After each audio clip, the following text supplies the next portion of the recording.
Muy buenas tardes, bienvenidos al cierre del dólar en Colombia. Soy Luisa Fernanda Pérez y me agrada estar con ustedes para entregarles toda la información sobre las monedas y los mercados del mundo. Así las cosas, vamos a ver cómo cerró el dólar durante la jornada, que como vemos tiene un precio de cierre de 3.842 pesos. En la apertura de hoy registró un valor de 3.820 con un mínimo de 3.820 también y un máximo de 3.859, y la TRM se ubica en 3.817 con más de 1.000 transacciones realizadas durante la jornada. De acuerdo con un análisis de Visión da Vivienda, el dólar en Colombia podría volver a los 3.950 pesos. 2025 fue un muy buen año para las monedas latinoamericanas, pero entre ellas el peso colombiano se diferenció por la importante apreciación que tuvo en la segunda parte del año. Esto ocurrió a pesar del incumplimiento de la regla fiscal, el aumento del déficit primario y un mayor crecimiento de las importaciones frente a las exportaciones. Parte de dicha dinámica ha sido explicada por las monetizaciones que ha venido realizando el Ministerio de Hacienda como parte de su estrategia de manejo de deuda, sumada a factores estructurales como la debilidad del dólar a nivel global y la expectativa de un mayor diferencial de tasas en el país. No obstante, ante la ausencia de estas monetizaciones, recientemente la tasa de cambio ha empezado a rebotar al alza, encontrando el valor justo que dictan las variables estructurales y cerrando la brecha de alrededor del 5% que mantiene frente a sus pares de la región. De esta forma, esperamos que la tasa de cambio cierre el 2025 alrededor de 3.950 pesos, presionada por un entorno fiscal deteriorado, con un presupuesto general de la nación para el próximo año desfinanciado después de que la ley de financiamiento fue archivada. Asimismo, el creciente déficit comercial presiona la salida de dólares del país e impactará la tasa de cambio al alza. Sin embargo, señala que los mercados mantienen la expectativa por la posible publicación de un proyecto de decreto que limitaría las inversiones extranjeras de los fondos de pensiones y una posible intervención en tierra de Estados Unidos en Venezuela, dado que ambos eventos podrían favorecer la moneda colombiana en el corto plazo. A nivel internacional, el dólar global o índice DXY podría mantenerse alrededor de 99 a 100 puntos como consecuencia de un anuncio de mayor cautela por parte de la Fed para 2026, quienes esperan que se dé solo un recorte de 25 puntos básicos sobre la tasa de interés en todo el año. Esto es mucho menor a los tres recortes de 25 puntos básicos que esperaba el mercado previo a la reunión de este Banco Central. Esto pues en medio de las presiones inflacionarias en el país, que también será impulsada por los estímulos que brindaría el gobierno de Estados Unidos a los consumidores en el próximo año. Sin embargo, destacamos que para 2026 el dólar global continuaría depreciándose debido al retador entorno de Estados Unidos a nivel fiscal, donde agencias de este país estiman un aumento importante en los indicadores de endeudamiento nacional. Y en el plano internacional les cuento que el dólar estadounidense cayó el martes frente a sus principales pares después de la publicación de datos económicos retrasados que mostraron un crecimiento del empleo más fuerte de lo esperado, lo que indica que la Reserva Federal podría ser cautelosa en seguir recortando las tasas de interés en el corto plazo. La economía estadounidense creó 64.000 empleos en noviembre, superando las estimaciones de economistas encuestados por Reuters. Esto se produjo después de que la economía perdiera 105.000 puestos de trabajo en octubre, según datos del Departamento de Trabajo. El informe de empleo se retrasó debido al cierre de 43 días del gobierno federal de Estados Unidos. Y así las cosas, de esta manera termina el DXY de la jornada, que como vemos presenta una caída leve del 0,12%, aunque todavía sobre los 98 puntos, donde ya en jornadas anteriores había roto esa racha de los 99 y todavía sigue viéndose un poco más lejos de ese valor. En noticias internacionales les cuento que Argentina anunció que el lunes, a partir de enero, ajustará las bandas cambiarias según la inflación mensual, a diferencia del régimen semiflotación instaurado en abril, cuando el gobierno del presidente Javier Milei flexibilizó el acceso a divisas extranjeras. Argentina anunció el lunes un nuevo ajuste a su régimen cambiario. A partir de enero de 2026, las bandas de flotación del peso frente al dólar se actualizarán mensualmente según la inflación, reemplazando el esquema vigente desde abril, cuando el gobierno de Javier Milei flexibilizó el acceso a divisas. Hasta ahora el Banco Central no podía intervenir mientras el tipo de cambio se mantuviera dentro de bandas que se ajustan a un ritmo fijo del 1% mensual. El mecanismo cambiará el próximo año. A partir del 1 de enero de 2026, el techo y el piso de la banda de flotación cambiaria evolucionarán cada mes al ritmo correspondiente al último dato de inflación mensual informado por INDEC. El ajuste se basará en el índice oficial de precios, que en 2025 osciló entre el 1,5 y el 3,7% mensual. En noviembre la inflación fue del 2,5%. El lunes el piso de la banda se ubicaba en 921 pesos por dólar y el techo en 1.518. Según analistas, la medida anticipa una trayectoria ascendente del tipo de cambio mayorista, clave para exportaciones, importaciones y pagos de deuda. Desde el Banco Central, el gobierno defiende la flexibilización como una herramienta para reducir la incertidumbre. Que las bandas se ajusten con la inflación no quiere decir que va a ser mayor o menor, va a depender de la inflación. Se le está dando una flexibilidad a las bandas y nosotros creemos que esto es un aporte para la reducción de incertidumbre hacia adelante. El sistema de bandas fue acordado con el Fondo Monetario Internacional en abril en el marco de un préstamo de 20.000 millones de dólares. El FMI celebró las nuevas medidas, que incluyen además un programa de acumulación de reservas, mientras Argentina vuelve gradualmente a los mercados internacionales de deuda. Y en otro mercado de la economía estadounidense, los rendimientos de los bonos del Tesoro cayeron levemente el martes después de que el último informe de empleo mostrara un panorama mixto de la economía estadounidense. Los rendimientos de los bonos del Tesoro bajaron ligeramente después de que las cifras de empleo retrasadas mostraran una pérdida neta en los últimos 2 meses. Las nóminas no agrícolas de noviembre se situaron en 64.000. Sin embargo, un acuerdo abreviado de octubre publicado en el informe mostró una caída de 105.000 puestos ese mes. La tasa de desempleo subió al 4,6%, más alto de lo esperado y el nivel más alto desde septiembre del 2021. Es poco probable que la Reserva Federal le dé mucha importancia al informe de hoy, dadas las interrupciones en los datos. Esto fue lo que dijo Kai Hai, codirectora global de renta fija en Goldman Sachs Asset Management. El presidente Jerome Powell comentó la semana pasada que el informe probablemente se vería afectado por las distorsiones relacionadas con el cierre, lo que lo convertiría en un indicador menos fiable de lo habitual sobre la salud del mercado laboral. El informe sobre los datos de empleo de diciembre, publicados a principios de enero antes de la próxima reunión, probablemente serán un indicador mucho más significativo para la Fed a la hora de decidir la trayectoria de su política monetaria a corto plazo. Las probabilidades del mercado de un recorte de tasas de interés el próximo mes se mantuvieron estables tras las últimas cifras de empleo, mostrando poca probabilidad de una nueva reducción.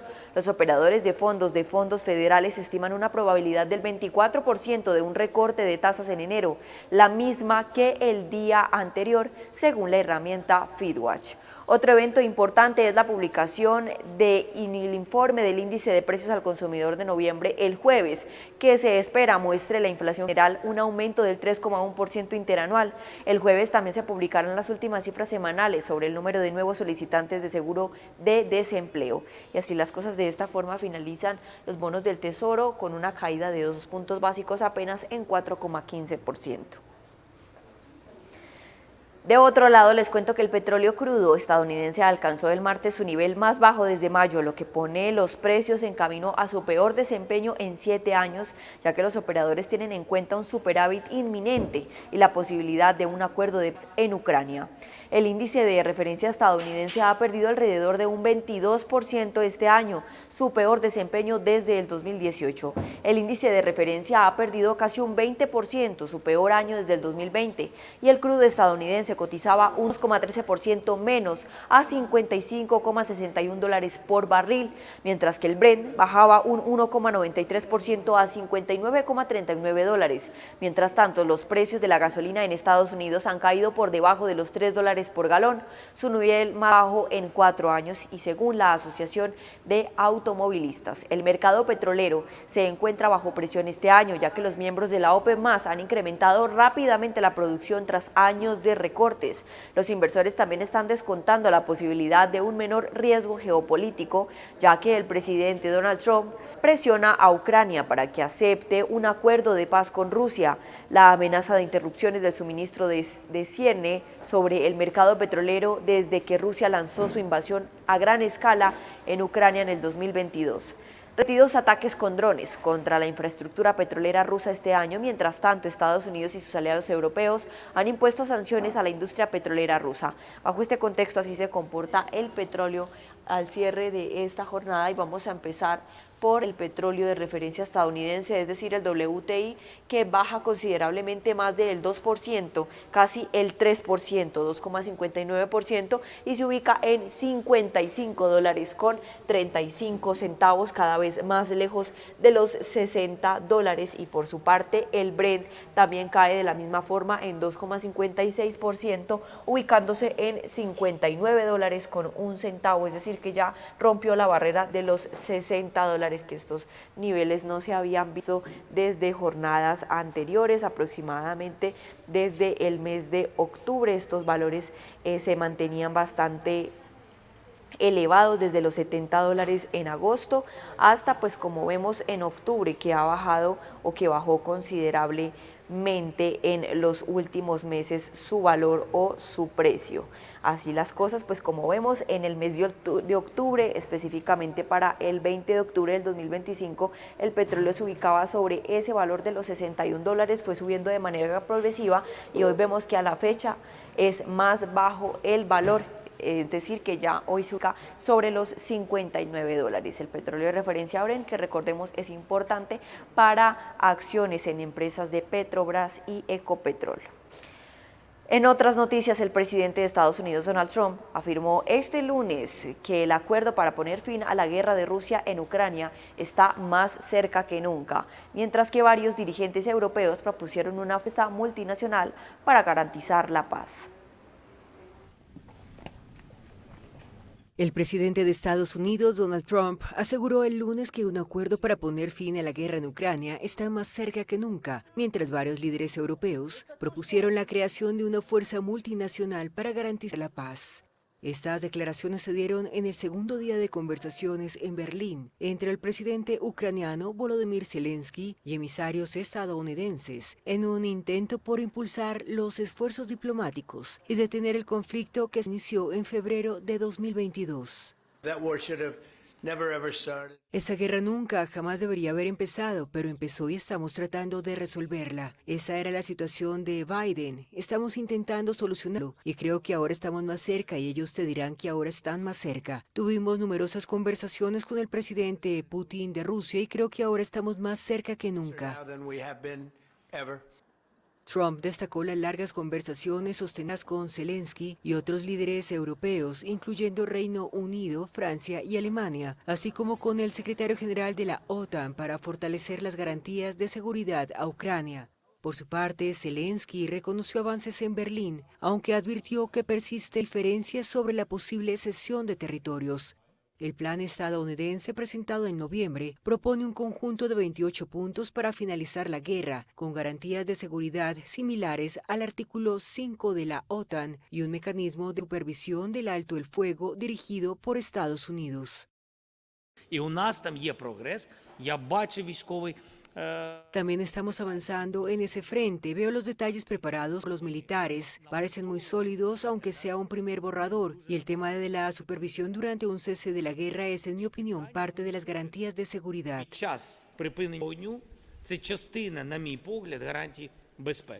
Mientras tanto, los líderes europeos enfatizaron la necesidad de mantener un ejército ucraniano sólido y aseguraron que cualquier acuerdo debería incluir un apoyo militar continuo y una alerta temprana ante posibles ataques. Sin embargo, Rusia mantiene su exigencia de control territorial sobre el Donbass y se opone a que Ucrania se adhiera a la OTAN o a cualquier fuerza europea que supervise el cumplimiento de un acuerdo de paz.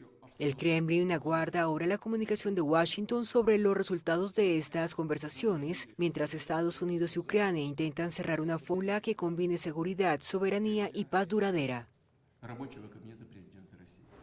Venezuela acusó a Trinidad y Tobago de ayudar en el robo de un buque cargado con petróleo venezolano que Estados Unidos incautó la semana pasada en medio de las maniobras militares de Washington en el Caribe, según un comunicado de la vicepresidencia. Venezuela acusó el lunes a Trinidad y Tobago de colaborar en lo que califica como el robo de un buque cargado con petróleo venezolano, incautado por Estados Unidos la semana pasada, en medio de maniobras militares de Washington en el Caribe. Según un comunicado difundido por la vicepresidenta Delcy Rodríguez, Caracas asegura tener pruebas de la participación del gobierno trinitense en el asalto a un petrolero ocurrido el 10 de diciembre. El hecho fue calificado por el presidente venezolano Nicolás Maduro como un acto de piratería y una violación del derecho internacional. Extinguir de manera inmediata cualquier contrato, acuerdo o negociación para el suministro de gas natural que tengamos con Trinidad y Tobago. La acusación se produce tras el anuncio de la semana pasada del presidente estadounidense Donald Trump sobre la incautación del buque frente a las costas venezolanas, una medida sin precedentes en la crisis en Washington y Caracas. Desde Puerto España, la primera ministra Kamla Persad-Bissessar respondió que no se siente perturbada por el comunicado venezolano y pidió a Caracas dirigir sus reclamos directamente a la Casa Blanca. En paralelo, Trinidad y Tobago confirmó el lunes que permitirá el uso de sus aeropuertos por aeronaves militares estadounidenses para operaciones de carácter logístico, reforzando su cooperación con Washington. Lo único que tienen que pagarlo. Robado no. No, y ustedes creen que van a venir aquí, van a hacer algo y después van a venir a llevarse el petróleo de Venezuela. No se van a llevar ni una gota. Tengan la seguridad que no se van a poder llevar ni una gota de petróleo. El conflicto se desarrolla mientras Venezuela enfrenta un embargo petrolero impuesto por Estados Unidos desde 2019, que ha obligado al país a colocar su crudo en mercados alternativos. A este escenario se suma la decisión de la Unión Europea de prorrogar hasta 2027 las sanciones contra funcionarios venezolanos vigentes desde 2017, una medida que incluye un embargo de armas y equipos destinados a la represión interna. Se cumplen 26 años de... Y con esta información llegamos al final de este espacio. Espera a continuación toda la programación que tenemos para ustedes aquí en Primera Página, el canal de los negocios.